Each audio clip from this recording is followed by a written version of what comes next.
What's up, guys? Welcome back. Today we will be discussing the Hellzone program. Through experimentation, after trying multiple programs for the gym, because I joined the gym, I have finally ended up with the program I'm going to stick to for the rest of the year, most likely, unless something happens that forces me to change the program. But overall, I would say this is the program I'm sticking to, and I ended up with this program because of experimentation. This is something that I realized I need to push more on this channel, and that is science and knowledge from other bodybuilders, especially the ones from the past, is really useful, and you should consider both. But at the end of the day, the only thing that has the last word is going to be your personal experience, because you are the one that is going to grow. So um, before we move on to the program, I want to tell you that consider this aspect and really start doing before reading. So start experimenting, use maybe science and tradition as a guide, right? And then when you experiment, find what works for you and what doesn't. This is what I did. I tried multiple programs until I ended up with this specific structure, which is pretty funny because previously, before joining the gym, I was following the exact same structure, but with different exercises and, of course, with the home workout limitation. But now that I go to the gym, I have the chance to basically do it as I please. So, now going back to the program, basically this is very similar to the previous program I made before joining the gym. The only difference is that I have 2 days where I train at home, but 2/3 of the program are going to be done in the gym. It's the same upper lower limb kind of structure, and also it has a little bit of a lat, even more of a lat bias, because I realized or I included a movement. As you know, my aesthetic goals are the lats, the long head of the triceps, the shoulders, the rest of the arm, the forearms in that specific order, then the rest of the muscles. So because of that aesthetic goals, I included an exercise that works both the long head of the triceps and, more than anything else, the lats. I think you know what type of movement I'm talking about. And I started to include it more in my program because I realized the potential it has to change my physique. So, without further delay, we can start. I'm going to zoom in so you can see. Let me get a sip of water. There we go. So, we have the upper days. We have low to moderate reps and moderate to high reps. So these 2 days are the ones that I'm going to be training home, and I'm going to go one by one with the muscle groups and explain why they are properly trained at home. So first we have chest. I truly wholeheartedly believe that chest training with rings is like the most optimal thing ever. Like the only thing that you can compare it to is probably cambered bar bench press, or maybe if you have like, yeah, and I would say that rings are like supreme. I would say that like deficit weighted push-ups are good, but like ring weighted ring push-ups are amazing. Now, I could go to the gym and do weighted ring push-ups, right? But they don't have a weighted vest. I don't have a backpack, and putting plates on my neck is kind of limiting on my scapular movement, which I don't really like at all. So I'm just going to do them body weight. And to challenge myself, of course, because and to use different rep ranges, I'm going to use different variations. I'm going to use variations that are going to really challenge me for the low to moderate reps, and then on the moderate to high reps, I can use more of the vanilla ring push-ups and really push beyond failure in those. Now, the back, I think that we can all agree that bodyweight pull-ups are amazing. If you can do, like, let's just say if you can do 15 normal pull-ups at a pause at a slow eccentric, if you think you're strong on pull-ups because you can move a lot of weight, try doing 15 chest to bar wide grip ring pull-ups with a pause at the top and a slow eccentric. You're going to be humbled extremely fast. So I think we can all agree that you can optimally develop at least your back, not necessarily your traps, but mostly your back in general, with body weight only. Then we have the biceps and the brachialis. This one is the one that I wanted to talk about. And here comes a surprise, if you will. So when I went to the gym as a respectable gym bro, I started to try different curling variations. And of all the curling variations I have tried with cables, machines, dumbbells, barbells, I really didn't feel them a lot. I didn't really feel my biceps working. The only ones that I really felt were the ones that had a stretch, like incline curls, preacher curls, Bayesian curls, and the only ones that didn't technically have a stretch were the cable curls. But even so, I basically tucked my shoulders in, my elbows in, sorry, when I was doing the cable curls, and I leaned back, so I basically was supporting my elbows on the torso, and that was basically giving me a stretch. So yeah, the rule still remains. The same goes with the brachialis. The only difference is that I really felt it with the hammer dumbbell curls. Not a lot, but I felt them, and I really felt them with the sorry, I really felt them with the hammer Scott machine curls. I think that's what they are called. Basically, a preacher curl, a machine that has a preacher curl in built in. So those were the only two movements that I felt. But I realized that rings are actually the implements that make me feel my biceps the most, and also my brachialis. Biceps because I can train them with pelican curls. If you ever have done pelican curls, anything else, like if you ate a really good meal, if you ate a really nice meal, everything else tastes like shit. Well, this is the exact same thing. Once you do pelican curls, you're not going back. Okay, once you have done biceps training with rings, you can't go back. I can do one arm ring curls, which are amazing, or regular ring curls if I want to go higher rep. So yeah, I'm pretty covered in that aspect. I would say that rings train the biceps optimally. Also the mobility and also not the zero wrist issues you are going to arise from training your biceps with rings unless you're doing false grip. Then we have the brachialis, which you are going to train with hammer motions, and you can train them just putting a towel around your rings so you have a neutral grip.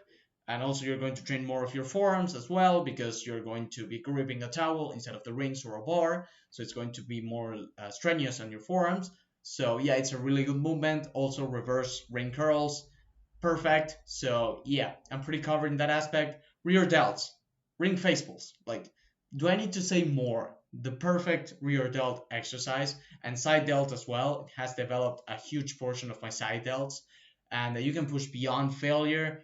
Really, like do mechanical drop sets, partials. You can be a sadistic motherfucker with ring face pulls. So yeah, definitely good. Now abs. First of all, I don't really care that much about abs. I just know that I need to train them. So unless you're doing weighted sit-ups, which I believe is the best movement for abs hypertrophy, the second best is going to be leg raises, right? And really, let's be honest, nobody's actually adding weight to their leg raises unless they are like doing the knees, the bent knees version, right? But if you're doing the straight leg version, you're not going to be adding a lot of weight. So you can probably train at home abs, right? Like just do leg raises at home if you have a pull-up bar. So yeah, you can see all the movements are properly justified to be trained at home, at least properly, if not even optimally. So now we move on to the next day, which is going to be a lower day with a hinge focus. I have realized that if I train I like to really push the intensity in movements. I don't think that doing a lot of ROER 5 on movements is going to be very beneficial for hypertrophy, but RP 8 to 10 it's going to be the best. Of course, for leg movements, you don't really want to go to failure, so RP 8 most likely. And for hinge, I have realized that if I push it that far, like RPE8, my hamstrings get fucking destroyed for the rest of the week. So I have separated the squatting and the hinge days. I know that squats train your hamstrings, but it's not to the extent that, for example, a good morning would train your hamstrings. So that's that's what I mean when I separate that. Then we have the rows, because if you're going to train lower body, you would be an idiot if you didn't train your upper back as well, because RDLs, for example, train your upper back. So why not add rows to the mixture and you end up frying your whole upper back, right? Makes total sense. Also, if you're in a time crunch, you could do cheated barbell rows, right? Or pendulum rows, some type of unsupported row variation that is going to train your whole body, right? Like your whole posterior chain. So it makes total sense. Then we have the adductors, muscle, very underrated muscle to train. It's going to give you a good leg aesthetic. Then we have the neck, of course, very, very underrated muscle group. The other day, actually, when I went to the gym, I saw a couple of guys training neck, and I was really surprised because I was the only one that was training neck in the gym. So calves, of course. You have to train your calves, dude. I think it's as important as your quad training. So yeah, if you're training your quads excessively, train your calves excessively as well. Forearms, it is just synergistic. If you're going to train a lot of pulls, a lot of rows, why not train your forearms as well? Like you're already taxing them with those movements, why not finish the work, right? Finish the job. So yeah, that's basically the first lower day. Then we have arms slash shoulders slash lats. So we have vertical pressing, lats, triceps, biceps, and or brachialis and rear delts. Nothing too much to talk about. This one I go to the gym to do it, but I could do it at home. I could do, for example, ring extensions, right? And the rest of the muscle groups I can probably train them at home, but I still wanted to go to the gym for um, this specific day. Then we have the upper body day, which is at home with moderate to high reps, chest, back, biceps, and brachialis. So you might say, hey, there's overlap. Not really, because let's say on arm day, I just train my brachialis. For example, I just do, for example, Scott machine hammer curls for 4 sets. Then the next day, I train just my biceps. For me, at least, there's not a lot of overlap between brachialis and biceps. Like I don't feel them actually working my biceps with hammer motion. So I can switch between the two back and forth. So it doesn't really overlap. Rear delts. If you realize in the program, I'm training actually my rear delts every single day because I either row or do a rear delt isolation. For someone that is developing their long head of the triceps, having a lagging rear delt, it really fucks up the aesthetics. So I really need to train it. Also, most people are front delt dominant, so training the rear delt is going to benefit you. It only brings benefits training the rear delts because isolation doesn't really tax you, and developing your rear delts is going to contribute to shoulder health and to aesthetics in general. So yeah, train your rear delts like crazy. Abs, again, what I previously said. Then we have lower day, which is squat, rows, not too much to talk about, just to not train the hamstrings. I'm training squats, adductors, neck, calves, and forearms. And then the arm day is exactly the same one as the first. So we have the upper one. I'm going to start with a hard full RTO push-up. So a hard push-up variation, 3 to 4 sets of 4 to 8. I'm probably going to have to start leaning forward on these because they're getting too easy, quote unquote. The same goes with pseudo planche push-ups. Then we have front lever pulls, which is basically a bodyweight pullover. This is the main movement that I'm going to be doing, and it's the one that basically fries my lats. Like this one is the movement that has destroyed my lats multiple times, and I really have to start doing them a lot. In the case that I don't feel like doing front lever pulls for any type of reason, I can do front lever pull-ups, which is front lever rows. It's the exact same thing, or one-arm chin-ups. The one-arm chin-ups are just there in case, in the like super rare scenario where I'm like, oh, I don't want to do either front lever pulls or front lever pull-ups. So yeah, they're just there for in an emergency, if you will. 4 to 10 reps. Now this is a very weird range to work in, right? But because of the front lever pulls, I feel like my strength just gets sapped when I do these. So I probably will start with 8, then move on to 6, then end up with 4, right? So yeah, that's why the weird range. Then we have the second superset, which is not full RTO, just RTO, like with the rotation at the top only. Push-ups, fly push-ups, or ring dips for 6 to 10 with some kind of advanced strategy to push beyond failure, like just doing diamond push-ups after, or partials, or maybe isometrics at the bottom, right? So any kind of thing to just push the intensity a little bit extra. 3 to 4 sets. And then we have ring pull-ups, wide or medium, right?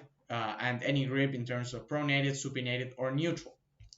Then we have the third superset, and this one is for 6 to 12 with, again, any kind of strategy to push the intensity. Then we have reverse ring curls or towel ring curls to train the brachialis. Then we have ring face pulls, so this is the rep ranges, and again, pushing the intensity. Then we have ring curls or pelican curls. I already warmed up my joints with this one, specifically my biceps tendon, so we finish off with pelican curls, 6 to 12, with some kind of strategy. For this one, it would be like just eccentrics or staggered position force reps, something like that. Then we have leg raises, 3 to 5 sets of AMRAP. Nothing to talk about here outside of what I mentioned. So we move on to the lower one. We start off with an RDL or a stiff-legged deadlift, 6 to 12 for 4 sets. Then we have neck curls, supersetted, 10 to 15. I think it's a good combo. It saves time. Good morning, 2 to 4 to just end up frying the glutes, 8 to 15. There, and we superset with the adductor machine. I have found that even though I really push the intensity with this machine, I don't really feel that it affects my good morning, so I superset them. Then we have the only mono set of the program, which is Helms or cable rows or inverted rows for a total set. So it means when I have total sets here, if you watch the Ouroboros programs, means that I can achieve the total sets with any of these 3 movements in the same day. So I could do Helms rows for 3 sets, then cable rows for, I don't know, 1 set, and then do inverted rows for 2 sets, right? And that would be a total of 6. Most likely I'm going to be doing Helms rows and then just a couple of extra sets of either of these. For 6 to 8 with an intensity technique, mostly it's going to be partials and then cheated reps with the Helms rows. Then the fourth superset is going to be finger curls and calf raises, 10 to 15, just to end up with the, let me correct that, it's superset 3. Then we have the arm day number 1, which we start off with either military press or OHP for 6 to 10, 3 to 5 sets. And this is the other variation of the front lever pulls, which is the pullovers. I'm going to be doing them with an easy bar, and the reason that I just don't do bodyweight pullovers is because the easy bar pullovers, or if you will, the weights pullovers, have the benefit of stretching your rib cage and expanding it. So I'm definitely going to include it for 6 to 10. Then we have the easy bar extensions and pushdowns. So you can see in this specific day, I train my lats and a little bit of long head of the triceps with the pullovers, and then I move on to extension of pushdowns. So it's very, if you can see, this specific day is very synergistic in general. So we have the easy bar extensions or pushdowns, 6 to 10 with an intensity technique. Then we have dumbbell hammer curls or Bayesian curls, 8 to 12. And then we have reverse curls or cable curls. Give me a sec. There we go. Reverse curls or cable curls, 3 to 4 sets of 10 to 15 with an intensity technique. Then we have cable pushdowns or extensions, 3 sets of 8 to 15 with an intensity technique, and reverse flies with an intensity technique. So then we have the next day, with the next upper day. So we have pseudo planche push-ups or RTO push-ups for 6 to 10 with an intensity technique. The same goes here, front lever pulls or ring pull-ups with any type of grip width or grip positioning. Then we have flight push-ups or Bulgarian push-ups. Then we have chest to bar chin-ups. This is a great movement. I really recommend you try this movement. Then we have or ring pull-ups or NH style chin-ups, which is a pretty decent movement, but I am enjoying way more the chest to bar chin-ups because you don't have to maintain a scapular engaged position. You can just dummy strength it, if you will. Then we have reverse ring curls and towel ring curls, ring face pulls, ring curls, and pelican curls, so as you have previously seen. Then we have the second lower day, which is the exact same thing, but with the difference of the squats instead of the RDL, and the Bulgarian split squat instead of the good morning. So yeah, then we have the second arm day, which replaces the military press with an Arnold press because I already have enough shoulder volume. I think you can tell. And the Arnold press is not as good as the military press or the OHP, but it has the benefit of that rotational aspect, which contributes to shoulder health and scapular health. So it makes sense to include it. In the case that I don't want to do Arnold press for some reason, I have body weight variations because if you're going to go in this rep range, you either go Arnold press or just go body weight. Just for me, at least, military press has benefits in the 6 to 10 rep range, but going higher, why not just do body weight variation that's going to have more benefits? That's at least my opinion, right? Pullovers, of course, with a higher rep range, and then the exact same thing as the previous day. So yeah, that's basically the whole program. I'm going to zoom out so you can see the cover. So tell me what you think in the comments below, and thanks for watching.